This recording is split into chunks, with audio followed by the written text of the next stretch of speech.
আচ্ছা, আপনারা 1986 সালের চেরনোবিল ইনসিডেন্টের ঘটনাটা জানেন তো?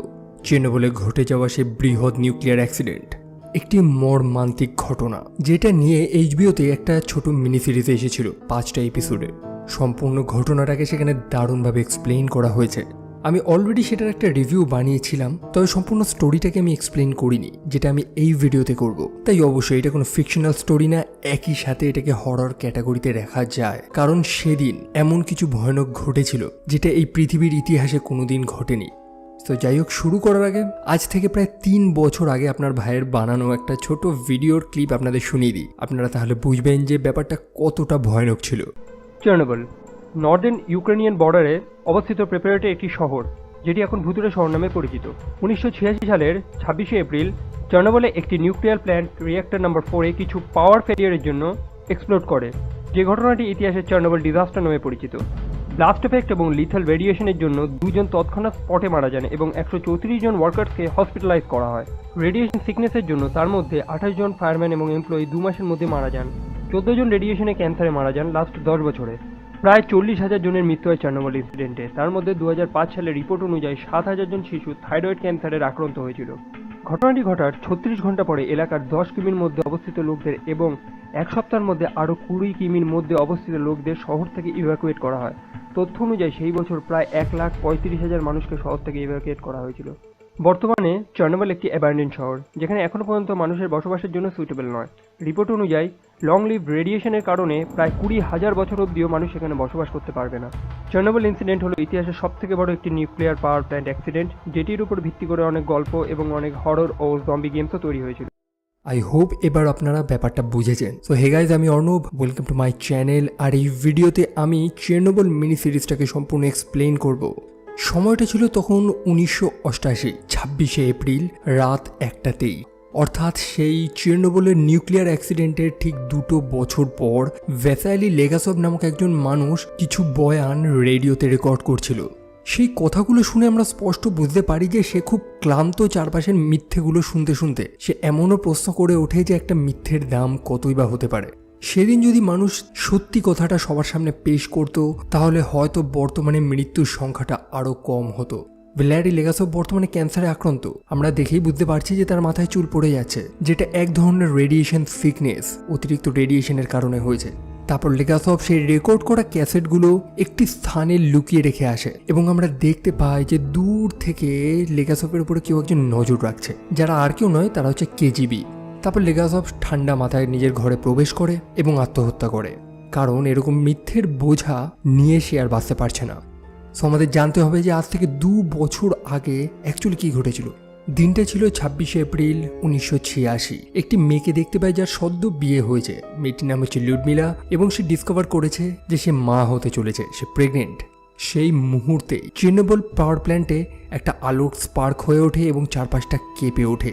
সেখানে একটা বিস্ফোরণ ঘটেছে এবং লুডমিলার যে স্বামী, যার নাম হচ্ছে ভ্যাসিলি, সেও উঠে পড়ে।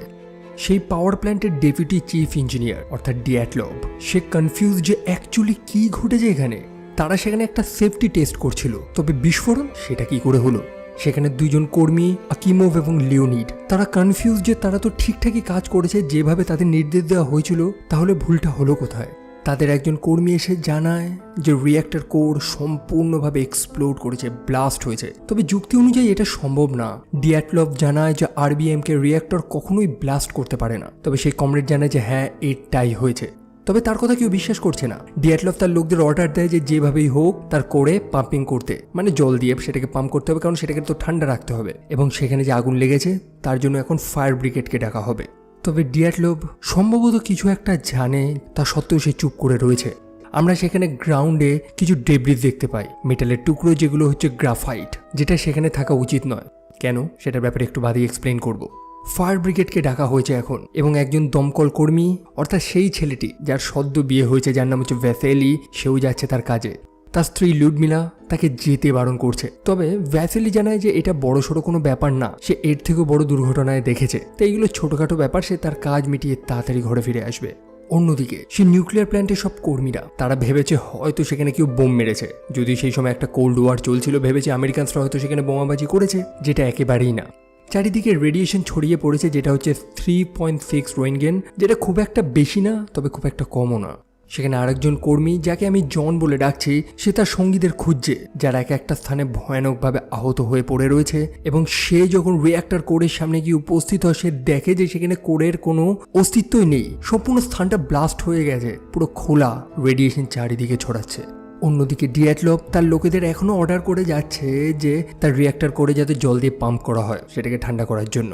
ফায়ার ব্রিগেড পরে সেই স্থানে গিয়ে পৌঁছায়, তারা আগুন নেভানোর কাজ শুরু করে। অন্যদিকে মিশা নামক একজন কর্মী সেখানে মাটিতে পড়ে থাকা এক টাইপের ইটের টুকরোর মতন জিনিস হাতে তোলে। সে ভ্যাসেলিকে জিজ্ঞেস করে যে এটা কি জিনিস। অবশ্যই ভ্যাসেলি সে নিজেও জানে না, তবে তার কিছু সময় পরেই মিশার হাতটা জ্বলতে থাকে, আর তার কিছু সময় পরেই সে মাটিতে পড়ে ছটফট করছে। তার হাতের গ্লাভসটা যখন খোলা হয়, দেখা যায় যে তার হাতের স্কিনটা উঠে গেছে। ভ্যাসেলি এগুলো বুঝতে পারছে না, তবে সে তো তার নিজের কাজ করেই যাচ্ছে। তারপর সেই প্ল্যান্টের কিছু কর্মী, ভিক্টর, খৈমুখ এবং জন, তারাও সেই স্থানটা ভালো মতন খতিয়ে দেখে। রিঅ্যাক্টর কোরের আর কোনো অস্তিত্বই নেই সেখানে, তারা সেখান থেকে পালায়। অন্যদিকে জন লক্ষ্য করে যে তার শরীর চিরে চারপাশ থেকে রক্ত বেরোনো শুরু হয়েছে, অর্থাৎ তার স্কিন ডিকম্পোজ হওয়া শুরু করেছে, যেটা অতিরিক্ত রেডিয়েশনের কারণে হয়। ভিক্টর তারপর কন্ট্রোল রুমে এসে পৌঁছায় এবং কমরেড ডিয়াটলভকে জানায় যে রিঅ্যাক্টর কোরের আর কোনো অস্তিত্ব নেই, সেটা ধ্বংস হয়ে গেছে। সে অসুস্থ, সেখানে বমি করা শুরু করে। অন্যদিকে ডিয়াটলভ তার কথা বিশ্বাসই করছে না। সে বলতে থাকে যে ভিক্টর নাকি ডিলিউশনাল, সে ভুল ভাল জিনিস দেখেছে। ডিয়াটলভ আকিমোভকে জানায় যে ডে শিফটের প্রত্যেকটা কর্মীদের ডেকে নিতে, সে রিঅ্যাক্টর করে জলপ্রবাহ বাড়াতে হবে, প্রচুর লোক লাগবে তাদের।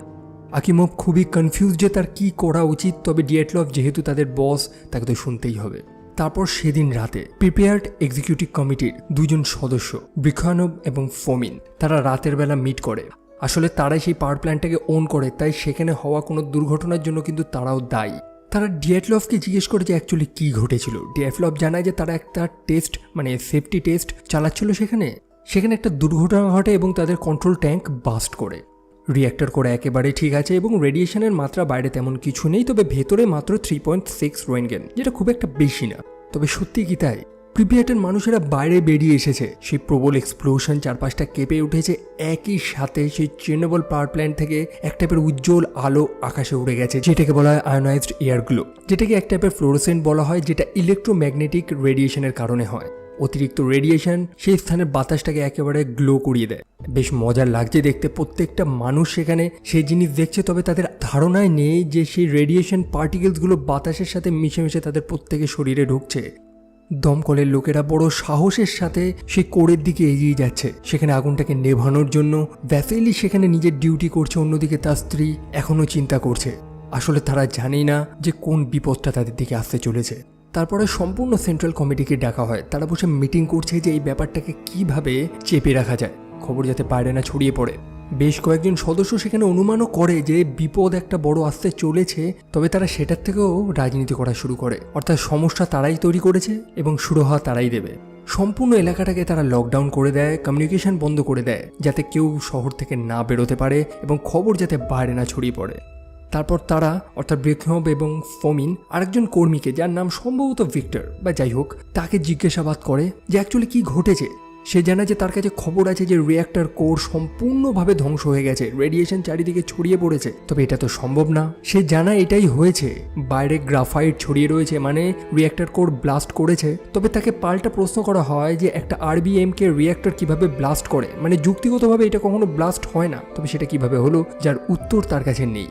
সে এটাও জানায় যে তারা ডোজিমিটার দিয়ে রেডিয়েশন চেক করেছে, ডোজিমিটারে হাইস্ট 1000 রোয়েনগেন ক্রস করে গেছে এবং তারা মনে করছে যে সম্ভবত সেই মেশিনে কোনো সমস্যা, এত রেডিয়েশন হয়তো ছড়ায়নি। অন্যদিকে কমরেড ডিয়াটলভ, যে সব কিছুর জন্য দায়ী, সে অসুস্থ হয়ে পড়ছে, আচমকা সে বমি করে বসে। অন্যদিকে আকিমোভ এবং লিওনিড, সেই দুই কর্মী যাতে ডিয়াটলভ অর্ডার দিয়েছিল যে নিজের চোখে দেখে আসতে যে সেই রিঅ্যাক্টর কোরটা ইনট্যাক্ট আছে নাকি, মানে ঠিকঠাক আছে নাকি, এবং সেখানের কিছু জলের পাম্প আছে সেটাকে ম্যানুয়ালি ওপেন করতে, যাতে সেখানে জলের ফ্লোটা বজায় থাকে। কথা অনুযায়ী তারা সেখানে গিয়ে পৌঁছায়। তাদের চোখে জল, কারণ তারা মনে করছে যে তারা ঠিকঠাকই তো কাজ করেছে, তাহলে এটা কেন হলো। পরে তারা দেখতে পায় যে সম্পূর্ণ স্থানটা ধ্বংস হয়ে গেছে, সেখানে আর কিছুর অস্তিত্ব নেই। প্রত্যেকটা কর্মীকে এখন হসপিটালে পাঠানো হচ্ছে, তারা খুব ভয়ানকভাবে অসুস্থ। অন্যদিকে সেই মানুষটা যাকে গল্পের শুরুতে দেখেছিলাম আত্মহত্যা করলো, অর্থাৎ ভ্যালেরি লেগাসভ, সে হচ্ছে আরবিএমকে রিঅ্যাক্টরের একজন এক্সপার্ট। তাকে কমরেড শারবিনা ফোন করেছে, তাকে জানায় যে তার একটা কাজ আছে, তাকে ইমিডিয়েট চেরনোবলে আসতে হবে। আর অবশ্যই উপরতলার অর্ডার তাকে তো মানতেই হবে। সে রাজি হয়ে যায়। তবে এই সম্পূর্ণ চেরনোবল যে একটা নরকে পরিণত হতে চলেছে সেটার ধারণা কারণ নেই। তারপরে প্রায় কয়েক ঘন্টা কেটে গিয়েছে।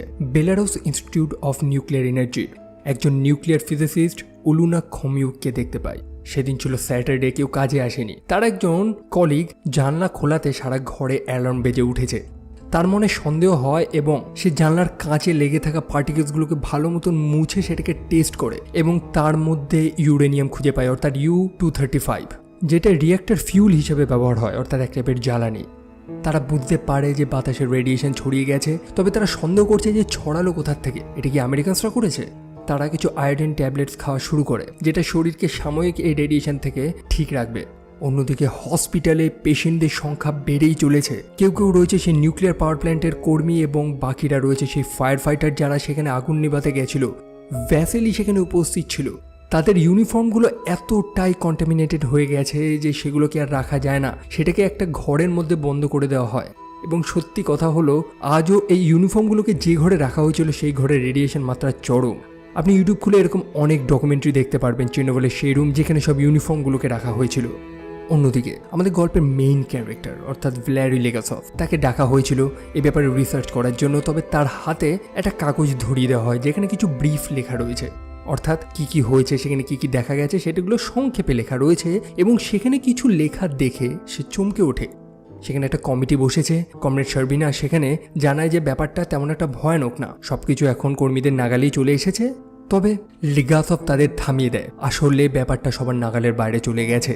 সেখানে বিল্ডিংয়ের চারপাশে তারা কালো ধরনের ডেব্রিজ দেখেছে, মানে একটা ইটের টুকরো, যেটা হচ্ছে গ্রাফাইট। কারণ সেই কাগজে লেখা ছিল যে সেই টুকরোটা ধরার পর একজন কর্মী, মানে একজন দমকলের কর্মী আচমকা অসুস্থ হয়ে পড়ে, তার হাত জ্বলে যায়, যেটা রেডিয়েশনের কারণে হয়েছে। আসলে তাদের বলা হয়েছে যে রিঅ্যাক্টর বিল্ডিংয়ের রেডিয়েশন নাকি 3.6 রোয়েন্টগেন, যেটা নাকি একটা চেস্ট এক্সরের সমান, মানে বুকের এক্সরে, যেটা একেবারেই মিথ্যে। লিগাসভ জানায় যে সেটা প্রায় 400টা এক্সরের সমান। লিগাসভ এখানে এক্সপ্লেইন করে যে সেই রিঅ্যাক্টরে যে ফিউল ব্যবহার করা হয় অর্থাৎ U-235, সেগুলোর মধ্যে প্রচুর নিউট্রনস থাকে যেগুলো বুলেটের গতিতে এগোয়। সেই গতি এতটাই বেশি যে তার মধ্যে কোনো কংক্রিট কাঠ বা মানুষের চামড়া যেটাই হোক সেটাকেই সে ছেদ করে দেবে। মাত্র 1 গ্রাম U-235-এর মধ্যে প্রায় কয়েক মিলিয়ন বিলিয়ন নিউট্রনস থাকে যেগুলো বুলেটের গতিতে এগোতে থাকে।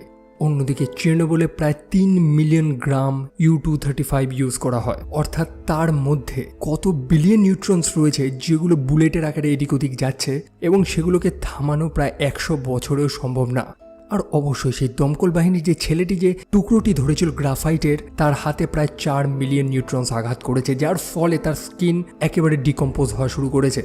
তবে লেগাসভ এই সম্পূর্ণ কথাটা একটা জিনিসের উপরে ভিত্তি করে বলছে যে সেই বিল্ডিংয়ের চারপাশে গ্রাফাইট পড়ে রয়েছে। তবে এটা কি আদৌ সত্যি? সেটা ইটের টুকরো তো হতে পারে বা কংক্রিটও হতে পারে, গ্রাফাইট কিনা সেটা দেখার জন্য কমরেড শারবিনাকে সেখানে পাঠানো হয়। একই সাথে শারবিনার সাথে লেগাসভকেও পাঠানো হয়, কারণ অবশ্যই কমরেড শারবিনা জানে না যে কিভাবে একটা রিঅ্যাক্টর কোর কাজ করে। যদিও তাদের যাত্রাপথে সেই হেলিকপ্টারে সে লেগাসভকে জিজ্ঞেসও করে যে এই রিঅ্যাক্টরগুলো কিভাবে কাজ করে। লেগাসভ তাকে এক্সপ্লেইন করে যে সেই রিঅ্যাক্টরে তারা ফিউল হিসাবে U-235 ইউজ করে, যার নিউট্রনসগুলো বুলেটের গতিতে এদিক ওদিক যেতে থাকে এবং এক একটা নিউট্রন যখন একে অপরের সাথে ধাক্কা লাগে সেখান থেকে একটা এনার্জি তৈরি হয়। তবে এই বুলেটসগুলোর বা এই নিউট্রনসগুলোর গতিটাকে একটু কমানোর জন্য সেই ফিউল রডের চারিদিকে গ্রাফাইট দেওয়া হয়, যেটা সেই নিউট্রনসগুলোর গতি একটু কমিয়ে দেয়। তাই অবশ্যই গ্রাফাইট বাইরে থাকা মানে সেই ফিউল রড ভেঙে গেছে, অর্থাৎ সেই রিঅ্যাক্টর কোরের আর কোনো অস্তিত্ব নেই। অন্যদিকে লিউডমিলা তার স্বামীকে দেখার জন্য হসপিটালে গিয়ে পৌঁছায়, তবে সে তার স্বামীকে দেখতে পায় না, অর্থাৎ ভেসেলিকে। তবে সেখানে একজন অফিসার জানায় যে তাদের মস্কোতে পাঠানো হয়েছে হসপিটাল নাম্বার 6-এ। অন্যদিকে শারবিনা এবং লেগাসভ তারা হেলিকপ্টারে করে সেই চেরনোবল পাওয়ার প্ল্যান্টের অনেকটা কাছে চলে এসেছে। শারবিনা বলে যে হেলিকপ্টারটা আর একটু এগিয়ে নিয়ে যেতে সে দেখতে চায় যে আদৌ বিল্ডিংয়ের ছাদে গ্রাফাইট পড়ে আছে নাকি। তবে লেগাসভ তাকে আটকে দেয়, কারণ আরও কাছে গেলে তারা রেডিয়েশনে খুব খারাপভাবে এক্সপোজ হয়ে পড়বে, তারা 1 সপ্তাহের মধ্যেই মারা যাবে। তবে শারবিনা তো এইসব কিছুই বোঝে না, সে তার পাইলটকে বলে দেয় যে এগিয়ে নিয়ে যেতে। তবে লেগাসভ সেই পাইলটকে কনভিন্স করে নেয়, যার কারণে তারা আর এগোয় না। অন্যদিকে সেই নিউক্লিয়ার ফিজিসিস্ট উলুনা খমিউক একজন মিনিস্টারের সাথে সাক্ষাৎ করতে এসেছে। তার সাথে সেই চেরনোবলের ব্যাপারটা নিয়ে আলোচনা করতে এসেছে যে অ্যাকচুয়ালি কী ঘটেছে। বাতাসে রেডিয়েশন ছড়িয়ে বেড়াচ্ছে। তবে সেই কারাপ্ট মিনিস্টার যে একটা সময় জুতোর কারখানায় কাজ করত, তার এইসবে কোনো ধারণাই নেই এবং সে উলুনা খমিয়কের কথায় পাত্তাই দেয় না। পরে শারপিনা এবং লেগাসভ প্রিপেয়ার্ড এক্সিকিউটিভ কমিটির সেই দুই সদস্য অর্থাৎ ব্রুখানভ এবং ফমিনের সাথে সাক্ষাৎ করে। তারা এক্সপ্লেন করে যে এখানে সব ব্যাপার আন্ডার কন্ট্রোল রয়েছে, রেডিয়েশন বাইরে একেবারেই ছড়ায়নি। তখন শারবিনা তাদের পাল্টা প্রশ্ন করে যে তাহলে বাইরে গ্রাফাইট কেন, অর্থাৎ লেগাসভের কথাও সে এখন বিশ্বাস করা শুরু করেছে। ফমিন তাকে বোঝায় যে না, সেগুলো গ্রাফাইট না। উল্টে তারা পাল্টা লেগাসভকে জিজ্ঞেস করতে থাকে যে একটা আরবিএমকে রিয়াক্টর কিভাবে ব্লাস্ট করে, মানে এটা তো সম্ভব না। লেগাসভ তাদের কোনো এক্সপ্লেনেশন দেয় না, মানে সেখানে একটা ইগোর লড়াই চলছে যে কে ঠিক কে ভুল। যাই হোক, রেডিয়েশন কতটা ছড়িয়েছে সেটা জানার জন্য সেই স্থানে যেতে হবে। জেনারেল পিকালোভ তখন রাজি হয়ে যায়। লেগাসভ তাকে জানায় সে তার গায়ে লেড শিল্ড পরলেও সেই রেডিয়েশন সেটাকেও পেনিট্রেট করে তার শরীরে ঢুকবে। তবে সেইগুলোতে ভয় পায় না, সে গাড়ি নিয়ে সেখানে চলে যায়, মানে অবশ্যই কিছু প্রিকশনস নিয়ে। তো দিন ধরে বলে আসছে যে সেখানে রেডিয়েশন মাত্র 3.6 রোয়েনগেন, যেটা একেবারেই না। সেখানে রেডিয়েশন রয়েছে 15,000 রোয়েনগেন, অর্থাৎ হিসাব করে দেখলে হিরোশিমাতে যে নিউক্লিয়ার বিস্ফোরণ হয়েছিল তার থেকেও দ্বিগুণ রেডিয়েশন এখন সেই চেরনোবিলের চারিদিকে ছড়িয়ে পড়ছে প্রতি ঘন্টায়। অন্যদিকে বিস্ফোরণ হয়ে গেছে প্রায় 2 দিন হতে চলল, তাহলে হিসাব মতন 40টা নিউক্লিয়ার বোমার মতন অবস্থা ঘটেছে সেই স্থানে। একটার পর একটা দিন কাটতে থাকবে এবং রেডিয়েশনের সংখ্যা এতটাই বাড়তে থাকবে যে একটা সময় এসে এই গোটা কন্টিনেন্টের প্রত্যেকটা মানুষ মারা যাবে। অবস্থা এতটাই ভয়ানক। কমরেড ব্রুখানভ এবং ফমিন তারা ব্যর্থ হয়েছে। শারবিনা তাদের অ্যারেস্ট করিয়ে দেয়। তবে ফমিন বলতে থাকে যে সব দোষ ডিয়াটলভের, সে এই দায়িত্বে ছিল। মনে আছে তো ডিয়াটলভকে?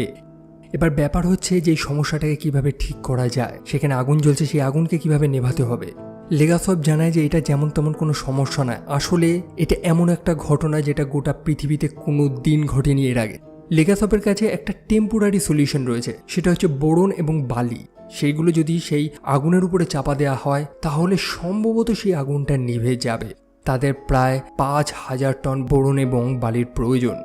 তারপর লেগাসভ চলে যায় একটু ড্রিঙ্কস করার জন্য। সেখানে দুজন মানুষ তাকে গ্রিট করে, তাকে জিজ্ঞেস করে যে চেরনোবিলে কি সত্যি কোনো বড় সমস্যা রয়েছে যেটা নিয়ে তাদের চিন্তা করা প্রয়োজন। লেগাসভ জানায় যে না, তেমন কোনো সমস্যা নেই, যেটা অবশ্যই মিথ্যে। তবে সেই দুজন মানুষ ছিল গুপ্তচর যাদের কেজিবি পাঠিয়েছে। কেজিবি হচ্ছে সোভিয়েত ইউনিয়নের একটা সিকিউরিটি এজেন্সি। পরের দিন কথা অনুযায়ী সেই স্থানে বালি এবং বোরন ঢালা হবে আগুনটাকে নেভানোর জন্য। হেলিকপ্টারে করে সেগুলোকে ঢালা হবে। তবে কাজটা একেবারেই সহজ না। তাদের সরাসরি সেই আগুনের উপরে যেতে হবে যেখানে তাপমাত্রা এবং রেডিয়েশন চরম, যার ফলে একটা হেলিকপ্টারের সাথে তাদের কমিউনিকেশন বন্ধ হয়ে যায় এবং সেই হেলিকপ্টারটি বিচ্ছিরিভাবে ক্র্যাশ করে সেখানে। তবে শারবিনা তাও থেমে নেই, তার লোকেদের কাজে লাগিয়ে দিচ্ছে যেভাবেই হোক সেই আগুন নেভাতে হবে। অন্যদিকে ফিজিসিস্ট উলুনা খমিউক তার এক বান্ধবীর থেকে কিছু কোড ওয়ার্ডের মাধ্যমে জানতে পেরে যায় যে অ্যাকচুয়ালি চেরনোবিলে কি ঘটেছে এবং সেখানে কি হচ্ছে। সে বুঝতে পারে যে কত বড় বিপদ আসতে চলেছে তাদের দিকে এবং সে চেরনোবিলের উদ্দেশ্যে বেরিয়ে পড়ে। তারপর শারবিনা লেগাসভকে জানায় যে আগুনটাকে তারা প্রায় নিয়ন্ত্রণে আনতে সক্ষম হয়েছে। তবে তারা তো এই স্থানেই রয়েছে, রেডিয়েশন তাদেরও শরীরে ঢুকছে এবং সম্ভবত 5 বছর তারা আর বাঁচবে।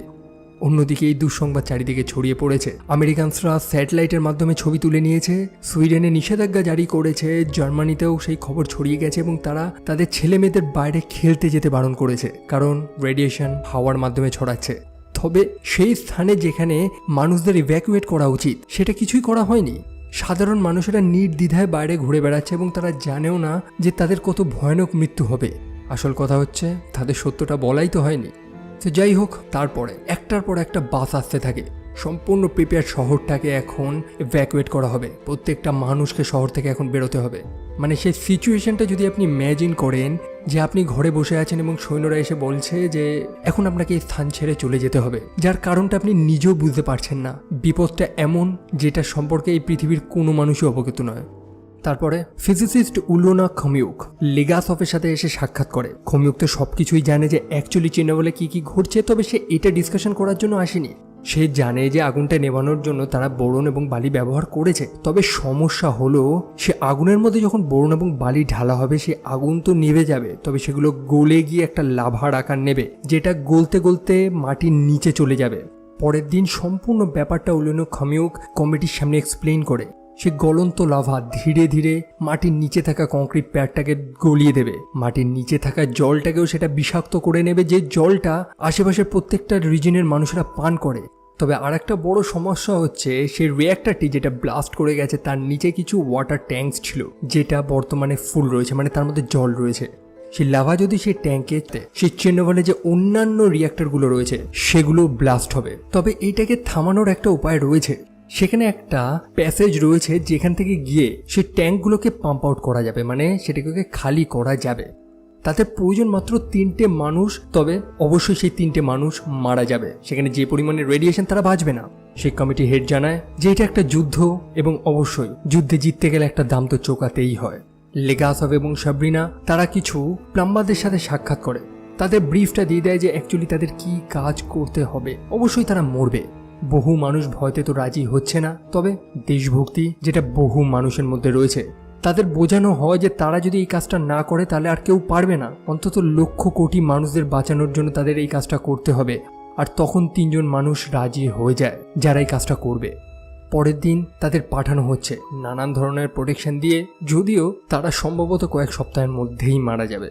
তারা সেই প্যাসেজের মধ্যে প্রবেশ করে, ডোজিমিটারের সাউন্ড আমরা শুনতে পাই যে রেডিয়েশনের মাত্রা সেখানে কতটা বেশি। তাদের টর্চগুলো ঠিক মতন কাজ করছে না, সেখানে অন্ধকার হয়ে যায়। তা সত্ত্বেও অনেক সাহসিকতার পরিচয় দিয়ে তারা তাদের কাজটা সম্পন্ন করে। এটা সত্যি কিন্তু একটা যুদ্ধ জেতার মতনই কাজ। সাবরিনা খুবই খুশি, তারাও খুবই খুশি, তবে লেগাসভ তো জানে যে তারা 3টে আত্মার বলিদান দিয়েছে। অন্যদিকে লুডমিলা মস্কোতে গিয়ে পৌঁছায়, সে হসপিটাল নম্বর 6 যেখানে তার স্বামী ভ্যাসিলিকে রাখা হয়েছে। তার সাথে সাক্ষাৎ করতে তো দেওয়া হচ্ছিল না, তবে কিছু ঘুষ দিয়ে সে তার স্বামীর সাথে সাক্ষাৎ করে। তাকে বলা হয়েছে তার স্বামীকে স্পর্শ করতে না, তা সত্ত্বেও সে তার স্বামীকে স্পর্শ করে। রাতের বেলা সাবরিনা তার বসকে জানায় যে তারা সে ট্যাঙ্কগুলোকে খালি করে দিয়েছে, যার ফলে আর কোনো ব্লাস্ট হবে না। তবে একটা বিপদ এখনো থেকেই গিয়েছে, সে লাভা কিন্তু এখনো থেমে যায়নি, সেটা ধীরে ধীরে আরো গভীরে যাচ্ছে। তাদের হিট এক্সচেঞ্জার বসাতে হবে সেই লাভাগুলোকে ঠান্ডা করার জন্য, যার কারণে তাদের প্রয়োজন লিকুইড নাইট্রোজেন, যার পরিমাণটা যথেষ্ট বেশি। অর্থাৎ গোটা সোভিয়েত ইউনিয়নের কাছে যতটা লিকুইড নাইট্রোজেন আছে সবকিছু তাদের প্রয়োজন। কমিটি হেড লেগাসভকে বলে যে তাকে পাঠানোই হয়েছে চেরনোবিলের সেই সম্পূর্ণ সমস্যাটা মেটানোর জন্য, যা যা ব্যবহার করার প্রয়োজন সে করতে পারে। তবে লেগাসভ জানায় যে এটা তো সম্ভব না। সেখানে ব্যবহৃত একটা এলিমেন্ট প্লুটোনিয়াম 239, যেটার অর্ধেক বয়স হচ্ছে প্রায় 24,000 বছর, অর্থাৎ এক প্রজন্মে সেই চেরনোবিলকে ঠিক করা সম্ভব না। তারপর রাতের বেলায় লেগাসভ এবং সাবরিনা তারা একটু হাঁটতে বেরিয়েছে। সাবরিনা লেগাসভকে দেখায় যে তাদের পিছনে 2জন মানুষ হাঁটছে, তারা হচ্ছে গুপ্তচর। তারা নজর রাখছে যাতে গুরুত্বপূর্ণ তথ্যগুলো এরা বাইরে কোথাও কারোর কাছে ফাঁস না করে। রাতে তারপর লেগাসভ ওলুনা খমিউকের সাথে সাক্ষাৎ করে। তাদের মনে একটাই প্রশ্ন যে একটা আরবিএমকে রিঅ্যাক্টর কিভাবে ব্লাস্ট করে, আর এটা জানার জন্য তাদের সেই মানুষগুলোকে প্রশ্ন করতে হবে যারা সেদিন রাতে সেই কন্ট্রোল রুমে উপস্থিত ছিল। লেগাসভ খমিউককে বলে যে হসপিটালে গিয়ে প্রত্যেকটা মানুষকে প্রশ্ন করতে, টাইম বাই টাইম তারা কি কি পদক্ষেপ নিয়েছে সবকিছু তাদের জানতে হবে যে এই দুর্ঘটনা কিভাবে ঘটলো। অন্যদিকে কোল মিনিস্টার শ্যাডোভ যে টুলাতে গিয়েছে কিছু মাইনারদের সাথে সাক্ষাৎ করতে, তাদের প্রয়োজন সেই চেরনোবিলের মাটির নিচে হিট এক্সচেঞ্জার বসানোর জন্য। অন্যদিকে লুডমিলা তার স্বামী ভ্যাসিলির সাথে সাক্ষাৎ করে। আমরা দেখতে পাই ভ্যাসিলির স্কিন ডিকম্পোজ হওয়া শুরু করেছে, খুবই খারাপ অবস্থা তার। তা সত্ত্বেও সে তার স্ত্রীর সাথে ভালো মতোই কথা বলছে। আসলে সে তার স্ত্রীকে প্রমিস করেছিল যে একদিন সে তার স্ত্রীকে মস্কোতে ঘোরাতে নিয়ে আসবে, আর সত্যি তো সে তার স্ত্রীকে তো এখন মস্কোতেই এনেছে। ভ্যাসিলি মরতে চলেছে এবং তার স্ত্রী সেটা জানে। তারপর সেই কোল মাইনারদের যে হেড রয়েছে সে সাবরিনা এবং লেগাসভের সাথে সাক্ষাৎ করে। তারা সেই মাইনারটাকে সব কিছু এক্সপ্লেন করে দেয় যে তাদের কোথায় গর্ত করতে হবে, কোথায় সেই হিট এক্সচেঞ্জার বসাতে হবে ও ইত্যাদি।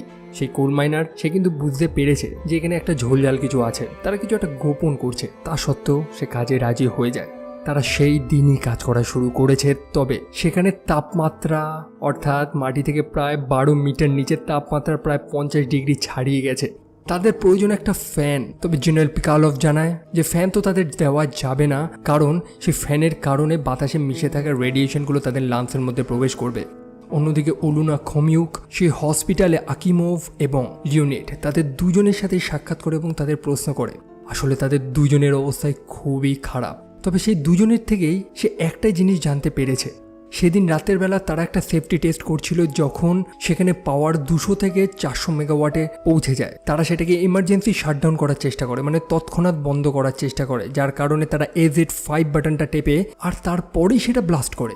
এক্স্যাক্টলি, তারা বাটনটা টিপে যখন সেটাকে বন্ধ করার চেষ্টা করে তারপরেই সেটা ব্লাস্ট করে। তবে কিভাবে?